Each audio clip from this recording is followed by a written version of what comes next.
My father wrote me a letter. My father, scholarly, indolent, strong, teaching Greek better than high school students repay. Teaching Greek in the winter, but all summer long sailing a yawl in Narragansett Bay. So, Susan, my dear, the letter began, you've fallen in love with an Englishman. Well, they're a manly, attractive lot if you happen to like them, which I do not. I'm a Yankee through and through, and I don't like them all. You're listening to the voice of Lynn Fontanne, reading The White Cliffs of Dover by Alice Dewar Miller. Me, that there's some corner of a foreign field that is forever England. There shall be in that rich earth a richer dust concealed, a dust whom England bore, shaped, made aware, gave once her flowers to love, her ways to roam. A body of England's, breathing English air, washed by the rivers, blessed by sons of home.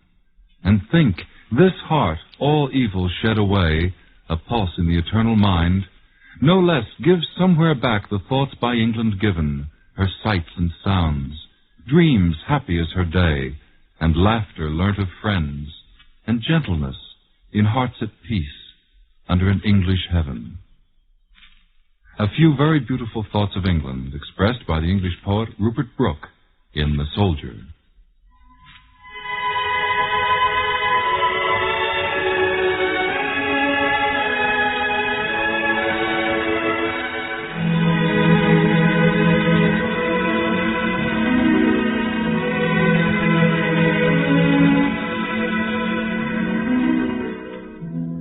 Our featured work on this afternoon's edition of Anthology also concerns England. Thoughts of England, a story of England, written by the American poetess Alice Dewar Miller.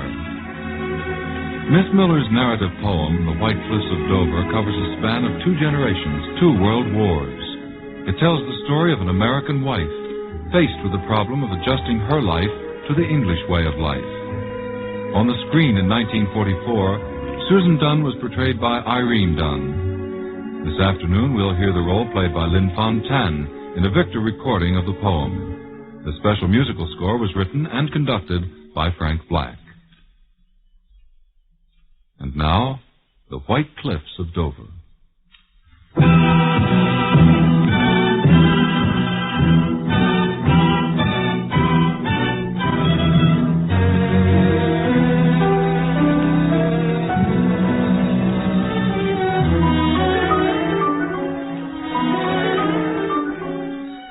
I have loved England dearly and deeply since that first morning, shining and pure, the white cliffs of Dover I saw rising steeply out of the sea that once made her secure.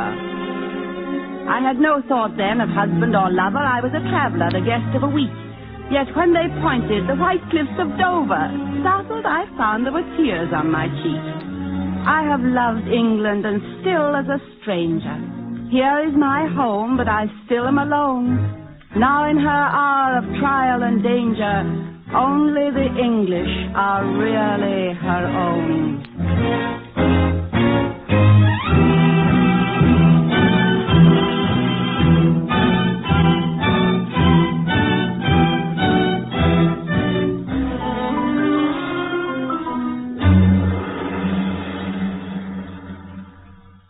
1914, early May, London was crowded and rich and gay.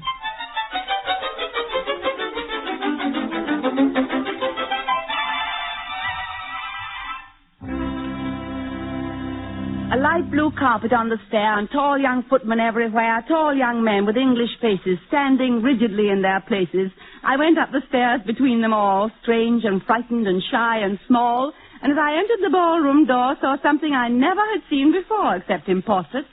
A stout old guest with a broad blue ribbon across his breast. That blue as deep as the southern sea, bluer than skies can ever be. The Countess of Salisbury, Edward III, no damn merit, the Duke. I heard my own voice saying, upon my word, the Garter, and clapped my hands like a child. Someone beside me turned and smiled, and looking down at me said, I fancy you're Bertie's Australian cousin Nancy. He told me to tell you that he'd be late at the Foreign Office and not to wait supper for him, but to go with me and try and behave as if I were he.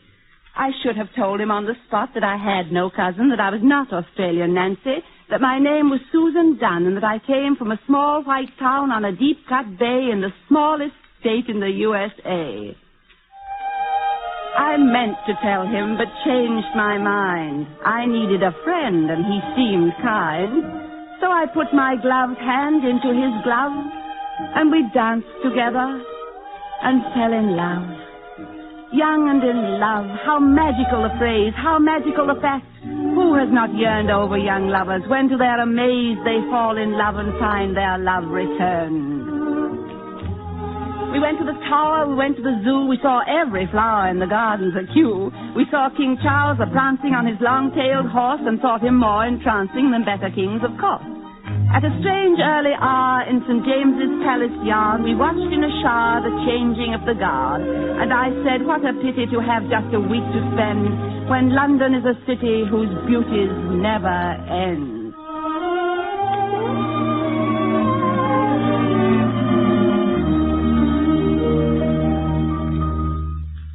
John had one of those English faces that always were and always will be found in the cream of English places till England herself sink into the sea. A blonde, bold face with prominent eyes, a little bit bluer than English skies. And what a voice he had, gentle, profound, clear, masculine. I melted at the sound. And still I did not see my life was changed, utterly different, by this love estranged forever and ever from my native land, that I was now of that unhappy band who lose the old and cannot gain the new, however loving and however true to their new duties. I could never be an Englishwoman. There was that in me, Puritan, stubborn, that would not agree to English standards, though I did not see the truth because I thought them good or ill, so great a people, and I think so still. The English are frosty when you're no kiss or kin of theirs, but how they alter when once they take you in. The kindest, the truest, the best friends ever known. It's hard to remember how they froze you to the bone. They showed me all London, Johnny and his friends. They took me to the country for long weekends. I never was so happy. I never had such fun. I stayed many weeks in England instead of just one. But a day came when I was forced to face facts. I went down to see the family place, John's mother, and the cradle of his race. A red brick manor house in Devon in a beechwood of old grey trees, ivy climbing to the clustered chimneys, rustling in the wet south breeze, gardens trampled down by Cromwell's army, orchards of apple trees and pears, casements that had looked for the Armada, and a ghost on the stairs. Johnny's mother, the Lady Jean, child of a penniless Scottish peer, was warm, handsome, high-coloured, lean, with eyes like Johnny's, more blue and clear, like bubbles of glass in her fine, tanned face. And presently she said, as they sooner or later always say, "You're an American, Miss Dunn. Really, you do not speak like one." She seemed to think she'd said a thing both courteous and flattering. I answered, though my wrists were weak with anger, "Not at all. I speak, at least I've always thought this true, as educated people do in any country, even mine." Really? I saw her head incline. I saw her ready to assert, Americans are easily hurt. I saw the house with its oaken stair and the Tudor rose on the newel post, the panelled upper gallery where they told me you heard the family ghost. A gentle, unhappy ghost who sighs outside one's door on the night one dies. I saw the picture of every son, Percy the eldest and John and Bill in Chinese customs, and the youngest one, Peter the sailor at Osborne Still, and the daughter, Enid, married, alas, to a civil servant in farm address. A little thing happened just before we left. The evening papers came. John, flicking them over to find a score, spoke for the first time a certain name, the name of a town in a distant land, etched on our hearts by a murderer's hand. Mother and son exchanged a glance, a curious glance of strength and dread. I thought, what matter to them if Franz Ferdinand dies? One of them said, "This might be serious." "Yes, you're right." The other answered, "It really might." The English love their country with a love steady and simple, wordless, dignified. I think it sets their patriotism above all others. We Americans have pride. We glory in our country's short romance. We boast of it and love it. But Englishmen will serve day after day, obey the law, and do dull tasks that keep a nation strong. Once I remember in London how I saw pale, shabby people standing in a long line in the twilight and the misty rain to pay their tax. I then saw England plain. Johnny and I were married. England then had been a week at war, and all the men wore uniform as English people can, unconscious of it. Percy, the best man, as thin as paper and as smart as paint, bade us goodbye with admirable restraint, went from the church to catch his train to hell, and died, saving his batman from a shell. We went down to Devon in a warm summer rain, knowing that our happiness might never come again. I, not forgetting till death us do part, was outrageously happy with death in my heart. Lovers in peacetime, with 50 years to live, have time to tease and quarrel and question what to give. But lovers in wartime better understand the fullness of living with death close at hand.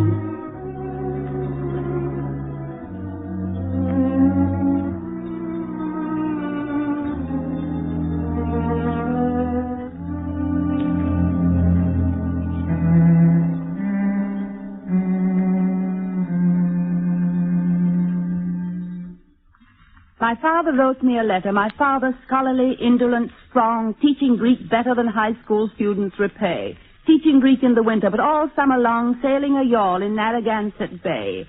So, Susan, my dear, the letter began, you've fallen in love with an Englishman. Well, they're a manly, attractive lot, if you happen to like them, which I do not.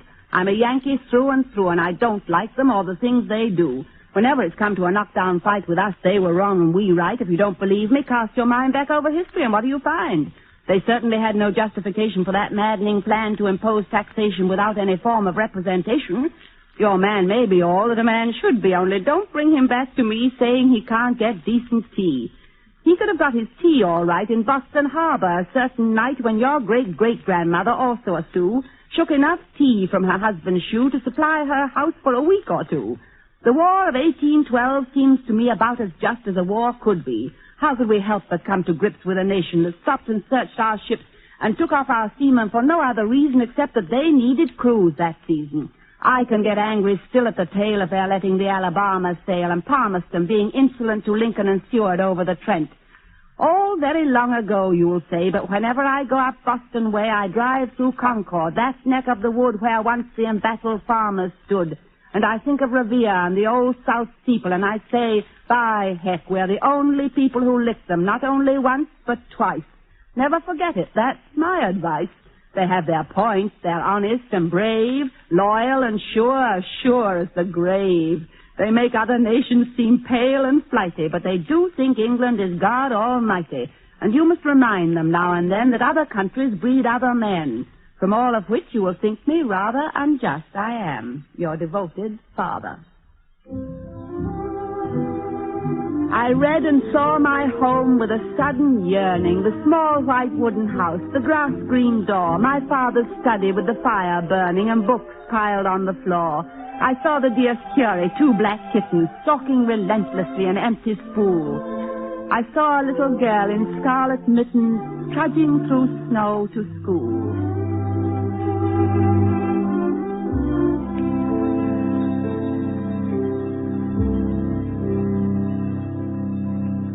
I settled down in Devon when Johnny went to France. Such a tame ending to a great romance. 2 lonely women with nothing much to do but to get to know each other. She did, and I did too. Mornings at the rectory learning how to roll bandages and always saving light and coal. Oh, that house was bitter as winter closed in. In spite of heavy stockings and woolen next to skin, I was cold and wretched, and never unaware of John more cold and wretched in a trench out there. All that long winter I wanted so much to complain, but my mother-in-law, as far as I could see, felt no such impulse, though she was always in pain, and as the winter fogs grew thick, took to walking with a stick heavily. And not for the blinking of an eye did she ever stop thinking of the suffering of Englishmen and her 2 sons in the trenches. Now and then I could forget for an instant in a book or a letter, but she never forgot either one, Percy or John, though I knew she loved one better, Percy the wastrel, the gambler, the eldest son. I think I shall always remember until I die her face that day in December, when in a hospital ward together she and I were writing letters for wounded men and dying, writing and crying over their words, so silly and simple and loving. Suddenly looking up, I saw the old vicar moving like fate down the hospital ward until he stood still beside her where she sat at a bed. "Dear friend, come home. I have tragic news," he said. She looked straight at him without a spasm of fear, her face not stern or masked. "Is it Percy or John?" she asked. "Percy." She dropped her eyes. "I am needed here. Surely you know I cannot go until every letter is written. The dead must wait on the living," she said. "This is my work. I must stay." And she did the whole long day.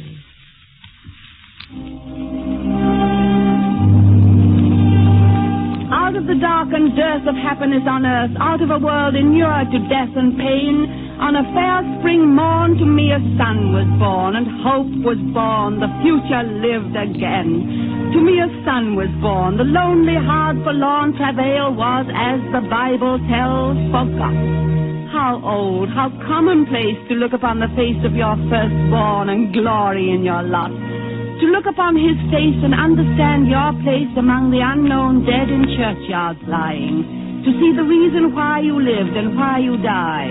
Even to find a certain grace in dying.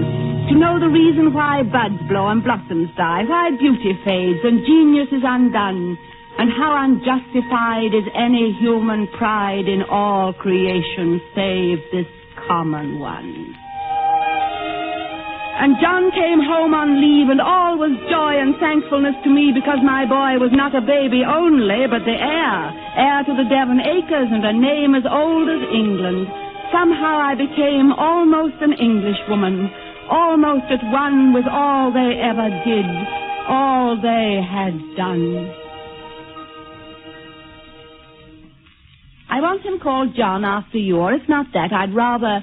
But the eldest is always called Percy, dear. I don't ask to call him Hiram after my father, but the eldest is always called Percy, dear. But I hate the name Percy. I like Richard or Ronald or Peter like your brother, or Ian or Noel or Donald. But the eldest is always called Percy, dear. So the vicar christened him Percy, and Lady Jean gave to the child and me the empty place in her heart. Poor lady. It was as if she had seen the world destroyed, the extinction of her race, her country, her class, her name, and now she saw them live again. And I would hear her say, "No, I admire Americans. My daughter-in-law was an American." Thus she would well repay the debt, and I was grateful.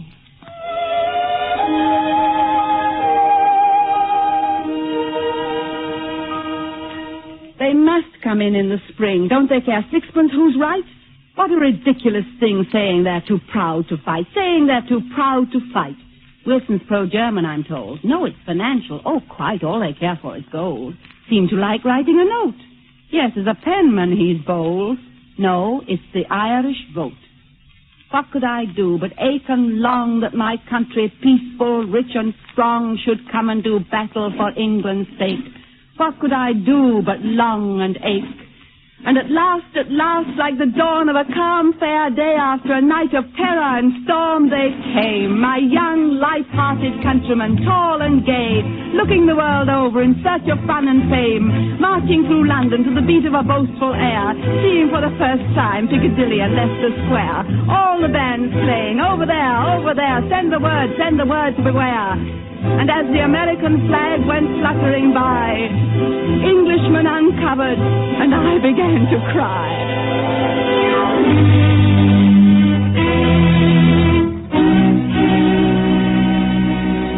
How beautiful upon the mountains, how beautiful upon the downs, how beautiful in the village post office, on the pavements of towns, how beautiful in the huge print of newspapers, beautiful while telegraph wires hum, while telephone bells wildly jingle the news that peace has come.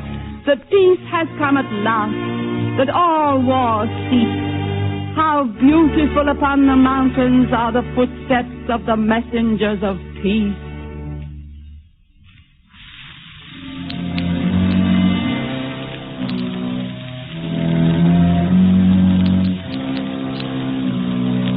In the depth of the night, when the old house was sleeping, I lying alone in a desolate bed, heard soft on the staircase a slow footstep creeping, the ear of the living, the step of the dead. In the depths of the night, betwixt midnight and morning, a step drawing near on the old oaken floor, on the stair, in the gallery, the ghost that gives warning of death by that heartbreaking sigh at my door. Bad news is not broken by kind, tactful word. The message is spoken ere the word can be heard. The eye and the bearing, the breath make it clear, and the heart is despairing before the ears hear. I do not remember the words that they said. Killed, November. I knew John was dead. All done and over that day long ago. The white cliffs of Dover. Little did I know.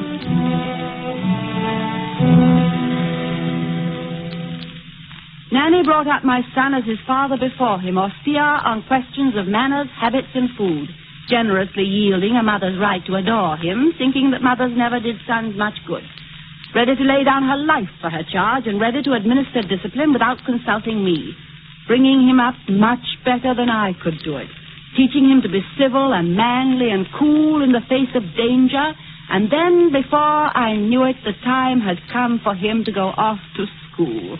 Off to school, to be rid of women's teaching, set on the road to manhood at 7 years old, into a world where a mother's hands vainly reaching will never more clasp and comfort and hold.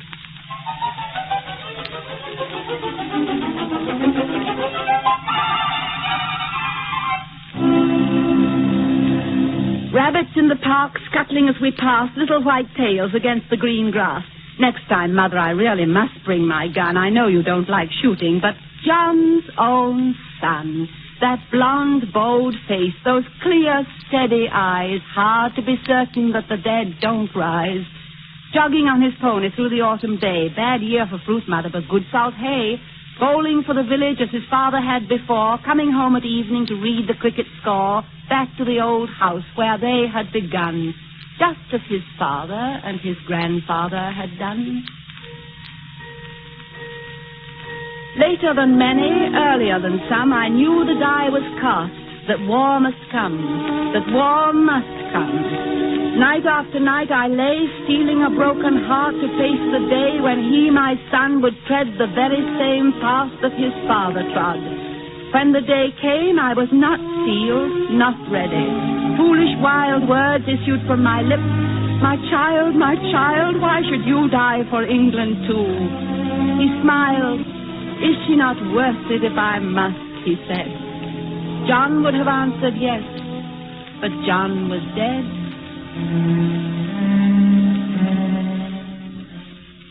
Is she worth dying for? My love, my one and only love, had died, and now his son asks me, his alien mother, to essay the worth of England to mankind today. I thought of my father's deep traditional wrath against England, the redcoat bully, the ancient foe, that second reaping of hate, that aftermath of a ruler's folly and ignorance long ago. Long, long ago. Yet who can honestly say England is utterly changed? Not I, not I. Arrogance, ignorance, folly are here today. And for these my son must die? I thought of these years, these last dark, terrible years, when the rulers of England bade the English believe lies as the price of peace. Lies and fears, lies that corrupt and fears that sap and deceive. Rulers of England, for them must I send out my only son to die?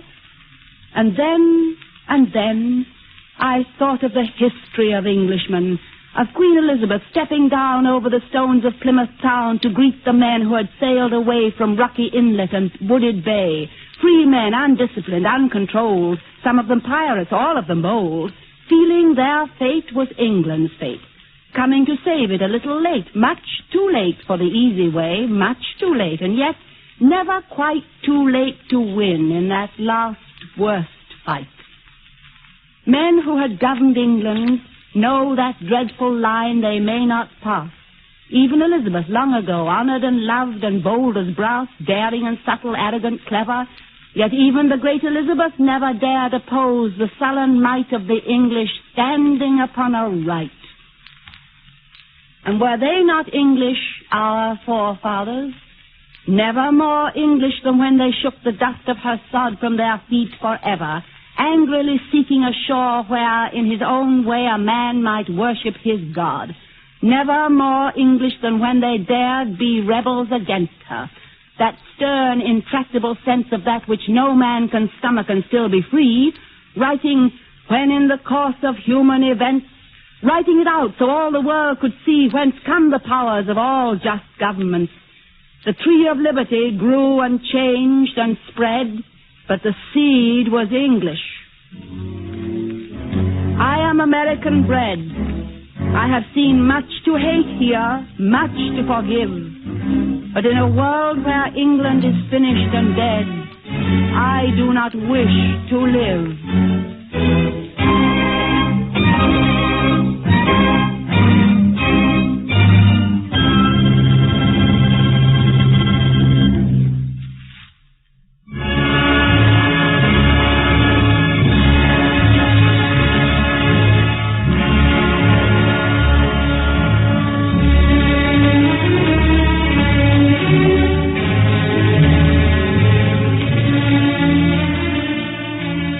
Anthology is brought to you by WNBC in cooperation with the Poetry Center of the YW and YMHA, 92nd Street and Lexington Avenue in Manhattan. John Malcolm Brennan, director. Anthology is produced by Steve White, written and directed for WNBC by Draper Lewis. Until next Sunday at 3, this is Fleetwood wishing you good luck and good reading.